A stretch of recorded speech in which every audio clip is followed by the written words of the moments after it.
Dans la continuité de ces messages du mois de mai sur les droits des femmes, consacrés par le Code du travail, le mouvement Inamahoro se propose aujourd'hui d'explorer ce qu'il en est dans d'autres cadres légaux organisant aussi le travail, où l'État est le principal employeur, ainsi que les institutions para-étatiques,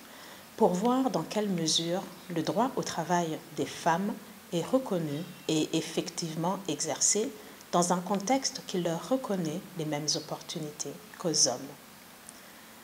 Comme pour le Code du travail, nous constatons que la lettre des différents statuts régissant les corps et autres institutions publiques consacre l'égalité de chances et de traitement de tout agent public tout au long de sa carrière, sans aucune discrimination,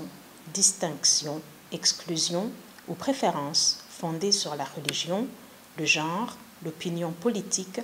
l'activité syndicale, l'origine sociale ou ethnique. Le mouvement Inamahoro a choisi d'illustrer ses propos par une étude récente qui nous donne un état des lieux des femmes promues à des postes de prise de décision. Nous nous intéresserons aux postes techniques, les postes politiques répondant à d'autres critères, notamment ceux de l'appartenance politique et des quotas. Ainsi, les femmes représentent 17% des gouverneurs de province. Dans les ministères sectoriels,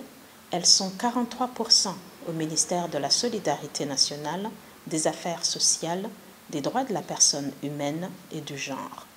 23% au ministère du Commerce, des Transports, de l'Industrie et du Tourisme,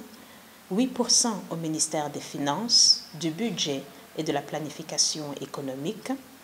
9% au ministère des Infrastructures, de l'Équipement et des Logements sociaux,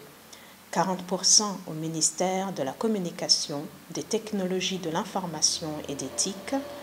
23% au ministère de l'Hydraulique, de l'Énergie et des Mines, 25% au ministère de la Fonction publique, du Travail et de l'Emploi,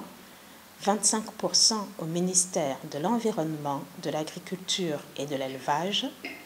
24% au ministère des Affaires de la Communauté est-africaine, de la Jeunesse, des Sports et de la Culture, et 10% au ministère de la Santé publique et de la lutte contre le sida.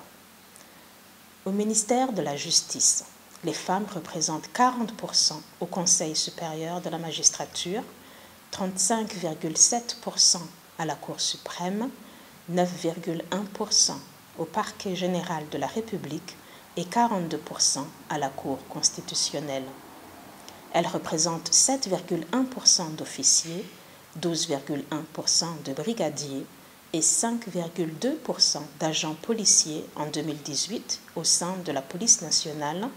et 1,9% des femmes en mission de maintien de la paix. Elles sont moins de 45% dans les commissions et conseils nationaux, dont 43% à la Commission nationale indépendante des droits de l'homme, CNIDH, 31% à la Commission Vérité et Réconciliation, CVR, 12% à la Commission économique et sociale, CES, 13% à la Commission nationale de la communication, CNC, et 26% à la Commission nationale Terres et autres biens, CNTB. Dans 13 compagnies d'assurance, les femmes représentent 13%, dont 9% au conseil d'administration, 8% dans les directions générales, administratives et financières, techniques et commerciales. De ces 13 compagnies, 4 ont 0% de femmes dans leurs organes de décision. L'étude en question révèle que très peu de femmes sont promues au poste de prise de décision. Y aurait-il pénurie d'effectifs? Serait-elle moins performante ou serait-ce en fonction de l'aspect avantage matériel que ces postes procurent?